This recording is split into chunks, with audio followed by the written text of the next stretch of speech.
an ordinary thief and a political thief? That's deep. What's the difference? What's the difference? An ordinary thief and a political thief. An ordinary thief, does it they survive? A political thief, does it they thrive? I'm a poet. You don't even know it. You got it right. You got it right. But I think the difference is also people vote for a political thief. Oh, of course, but they're Vote for them when they steal your money. Yeah, but they're charlatans. People don't understand what they're voting for. You know what I'm saying? But it's up to the individual to educate themselves. You can't listen to everything you're told. You got to find it yourself. You got to understand what you're voting for. You got to do your own research. And at the end of the day, we're all individuals. No one can be responsible for me but me. All right. Another one. Yeah. If you got a chance, yeah, to become a prime minister for 24 hours, Yeah. and you got a chance to change something for the better, what would you do? What would you change? What would I change or what would I focus on? Yeah. No more Anything toys. really. Probably the homeless crisis. Definitely. Back home, back home it's not as intense. I'm from a small town city called Derry. We don't see it too often, but we spend a lot of time in Liverpool, England, Scotland, Wales, and it's heartbreaking to see because we're such a small town. We spend a lot of time knowing the individual, and when you walk past, it's strangers. Like it's sad to see. So it floods the streets, and I feel like the main reason they're there is lack of opportunity, and the people we need to create opportunities, politicians, and if they're not doing that, then it needs to change. So that would be something I'd focus on definitely. The homeless crisis. I think that's one of the main issues that needs to be. What about increase minimum wage? Oh, you're talking to someone from Northern Ireland, so at the end of the day, we work on a minimum wage, work on a national living wage, so we're even more deprived than we're kind of like Scotland. You know, we're the bottom of the food chain, so definitely minimum wage and value for what you're worth. You know what I mean? Definitely. Yeah, what about you? Yeah, 100%. And at the end of the day, I've been living in Liverpool now the last 4 or 5 years, and I hope they move here now to become a teacher and so on. So as I say about the national minimum wage, it's definitely a lot less back home. We're kind of like second citizens back home, and that's where it comes into then United Ireland and so on. How will that pan out for the rest of our country and so on? At the end of the day, it's kind of, as I say, we're kind of like second citizens back home. Cause as our Emma said, there's a national minimum wage, and we're just minimum wage. It's Increase minimum wage, yeah? Oh, 100%. I make it more living when you weigh up the cost of renting, the cost of car insurance, home insurance, petrol, the way fuels increase at the moment, the likes of gas, electricity.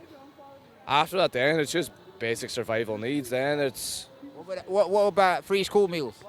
oh, free school meals. I survived on free school meals. That's what I mean. It's absolutely necessary. Definitely. The way, as you say, the way inflation's costing, it's groceries are going up, and as I say, after you pay rent, insurance, the cost of everything's insane. And once it comes to the end, just a basic school meal throughout the week, it really, really helps to have a free school meal. So both of you, you're Labour, Conservative, or what party? What party? It's kind of hard to ask someone from the north. I wouldn't really land in any kind of political party personally. There's not a party that stands for my beliefs. I'm not going to sit here and sugarcoat it and say that. Why? To be honest, because they're all charlatans, left or right. And if you haven't educated yourself, then get yourself educated. It's hard to say because back home, we have enough conflict. We have enough conflict between the Catholics and the Protestants. Then you're worrying about what the politics is like back home, but overall, the conflict of politicians in England is what preserves our rights. And it's really hard to say and determine what actually stands for being the right way to go. Going back to your initial question about left and right, funny you should ask that question. We're both from the north of Ireland, Derry, and depending on which political party is in power. There is Northern Ireland. Yeah. And Republic is South, they're in the border. over the border, yeah. So English politics has a lot of impact on us, a lot of impact, but we have no say.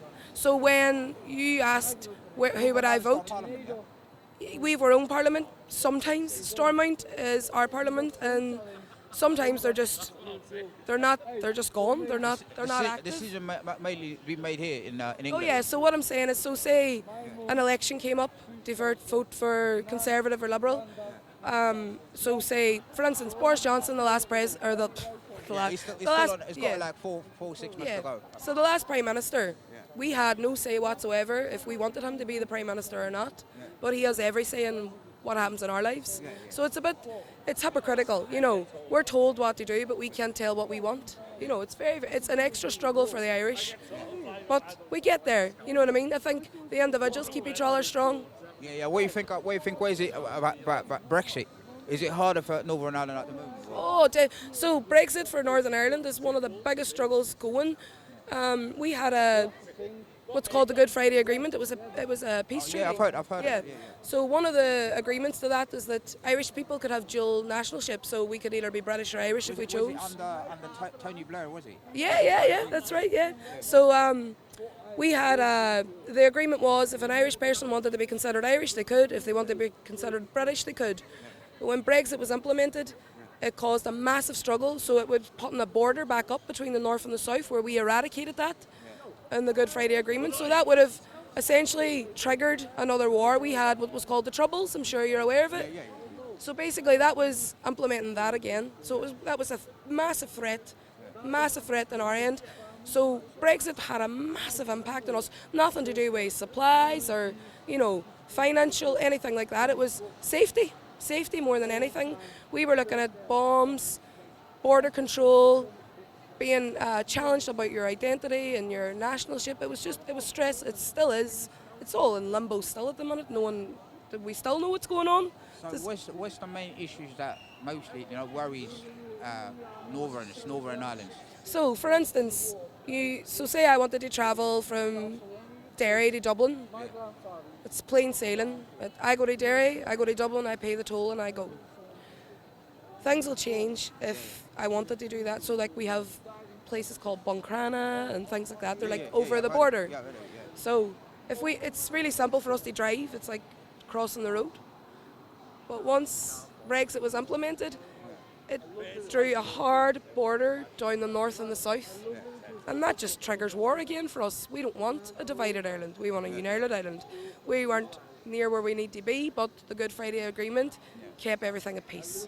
And that's just everything that everyone agreed on is like taking a lighter to that and saying, fuck your rules, let's have anarchy. So, all right. So last thing then, what would you want? What you hope to happen? What would you want to happen then? In regards to what, sorry? In regard to Northern Ireland Friday Agreement and personally, and I want a united Ireland. Like I want to be. Okay. Yeah. I mean, the closest thing to it is hopefully Scotland gets another referendum. If they become an independent country, then our chances are pretty strong. But until then, we can hope.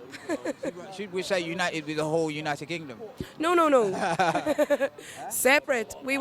So Ireland is a separate country, and we were happy to have that. The British invaded that and stuck a line down the middle and says, no, we own half of this country now. And we're like, no, we want it back. Fuck your Union Jack, we want our country back. All right, thank you very much. You're welcome. What was your first name? Zonji. Sonji. Yeah. Emma, and where? Subscribe to that. It's Hinga. Do you mind if I take a picture? Yeah, take a picture of that. Yeah. Where will I catch this? That's a great. Yeah, subscribe to me. Yeah. That's a great information, by the way. You know what I'm saying? Because what you said right there, a lot of people, they should have heard that. You know what I'm saying? They should have known about it. Hopefully, edit me. Yeah, I'll make it.